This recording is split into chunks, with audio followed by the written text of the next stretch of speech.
Hello, uranium friends. So, energy fuels, a little bit of a channel break, right? This rising channel that it was seeing, that it was going through, and it's lost it. So remember, energy fuels is not a uranium pure play, and so it does have rare earth exposure. And if we start to look at REMX, well, this thing has just been taking a beat down for quite some time, right? So. Um, it makes some sense now that UUUU is not participating in the uranium run as much as some of the other pure play names are because it does have rare earth exposure. The CEO has explicitly stated that he's not going to stop with his rare earth exposure. So, this could be a cause of weakness for UUUU. So, it's definitively lost this channel at the moment, and it's a strong loss of it. Plus, it's lost the key level. So, more downside possible. Yeah, more downside possible. I don't normally use these clouds in my video, but I'm going to use it for this purpose because they're very good at showing trends. And, as you can see, that once especially with UUUU, once it loses the trend here on these EMA clouds, it loses it, right? And it's coming back and it comes back and it's testing these longer term EMAs, which is this blue, and it's starting to lose that too. Has it done that before? Yeah, but when we look again, you can start to look at the behavior. You want to see what the behavior of any particular stock is and what it does when it starts to lose its moving averages. What has happened when it lost its trend? It loses the trend. When it loses its trend, it loses it. It loses it. Now I've said it over and over and over. Okay, it loses this trend. Commodity resource stocks love to ride moving averages. They use them as support and they use them as resistance. They're trending. They're very much trending. Commodities are trenders and they love riding moving averages. UUUU is no different. So this has now become the shorter term moving averages, and it's visual as you can get. Forget about technical analysis and predictions and whatnot. We're not playing that game right now. It's as clear as you can get. Rejections all along. Once it loses it, right? Uses it as support. Once it loses it, it's rejection. So I'm looking at the fact that things are going to still be rejecting even if we get bounces. So in my opinion, like if I have a position, which I do, it's not very far underwater at the moment. I've been a buyer kind of in this area, because I'm definitely working off this key level here of 1716, which I posted on Twitter today, right? So, how does this 1720 area come into play for me? Why is it so key?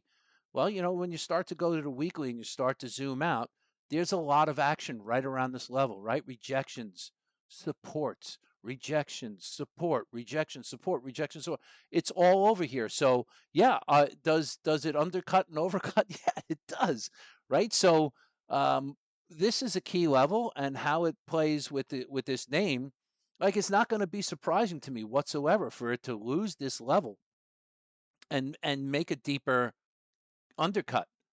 So as far as recency bias is concerned, I start to look at these levels once this level breaks. Right. So if I lose this 720, then I'm looking down in this $6 area to see what maybe that's going to be my spot for buying. I don't know. I'll take a look at it when it comes down. But at the moment, this 720 is the key level. Okay, we've seen some rejections. We've seen it been used as support. Now, if you just zoom out again, multi-time frame analysis, right? If you look at the monthly, it's a pretty good support zone here. All right, so we have yet to see true monthly consolidation yet. And that, monthly consolidation is going to start when this low breaks at 735, right? So, inside bar, still an inside bar, all right? But the month is early and it's pretty solid. Um, the good thing is we do have declining volume, but we'll have to see how it plays out in the future. But it's lost this level. It's lost its trend, especially on the daily. And again, when it loses trend, it loses it. So we're looking at something like this right now. If you're just playing off these clouds, do these clouds hold right here? And if they do, this is going to be a spot where, if they hold, UUU is going to have to bounce right here, right now, in this area. If it doesn't, there could be more downside because things start to break. Look at the volume profile. Look at where the support shelf kind of ends. It's right here, right? So then you're going to have this big pocket. And when I said recency bias, when I said it's looking down here into the next area, well, look at the volume profile. So there's a lot saying that if it loses this level, um, you know, there could be more downside all the way down into the 640, 650 area before maybe it picks up some support again. So I'm in no rush, even if the sector starts to flip and continue on its bull run. I'm in no rush on UUU.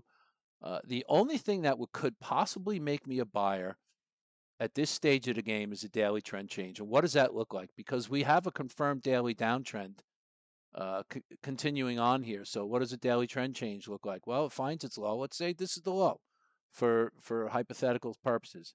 It makes its bounce. Likely that it rejects here because the most likely scenario is that it rejects. The size of this bounce means that the retracement is favoring a daily low or high. Okay, makes a higher low as compared to the level here, and then continues on. That might make me a buyer before these support levels come into play. Otherwise, I am literally just hanging on, taking a look at what's going on. I got my stop losses set if that needs to be the case, and I'm leaving it there. All right. So key level 720 area, and they were going to have to see how it plays out. But this is a pretty big loss of trend, and it's a pretty big loss of a rising channel. Patience on you. Over and out.